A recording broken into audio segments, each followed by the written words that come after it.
Donc, on avait dit tout à l'heure, les résultats théoriques sont conformes aux résultats pratiques. Résultats théoriques, moi, résultats yi nga trouvé ci échiquier bi. Résultats pratiques, moi, résultats yi la exercice bi jox. Donc, on constate qu'il y a une conformité des résultats. Donc, s'il y a conformité, tu as trouvé. S'il n'y a pas conformité, tu as faussé, tu reprends. Troisième croisement. Donc, comme dit ce dernier croisement-là, c'est la quatrième question. Il nous dit de prévoir le résultat du croisement entre une plante de la F1 et une plante à poiridés. Ici, les individus parents, c'est plante de la F1 croisée avec donc plante à poiridés.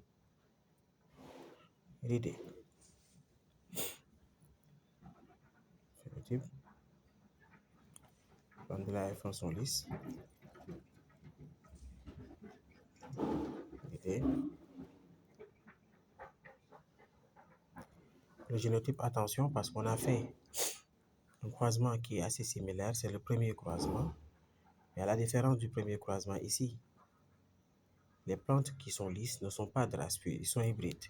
Parce que ce sont des plantes de la F1. Donc leur génotype, ça sera L sur R. Là, on aura R sur R.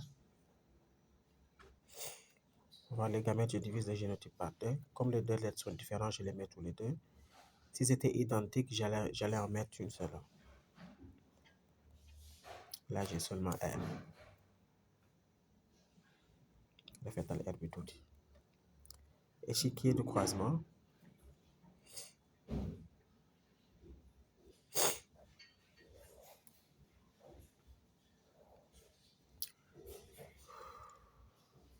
Donc, de préférence, ces deux-là. Respectez la barre en bas, même s'il y a des profs qui ne mettent pas de barre en bas. Voilà, vous restez rigoureux jusqu'au bout. Donc, qu'est-ce que j'ai ici? On me dit de prévoir le résultat. C'est-à-dire, dans l'énoncé, on ne m'a pas donné le résultat probable. On m'a dit de le prévoir. Donc, il n'y a pas de résultat pratique. Mais je viens de produire là donc, des résultats théoriques qui montrent que ici ce croisement donnerait 50% d'individus à poids lisse et ici 50% d'individus à poiridés. Est-ce que je mettrai une conclusion ici? Il n'y a pas de conclusion parce qu'il n'y a pas de données pratiques pour pouvoir faire la confrontation des résultats. On peut avoir une conclusion pour le premier croisement et pour le second, mais pas pour le troisième.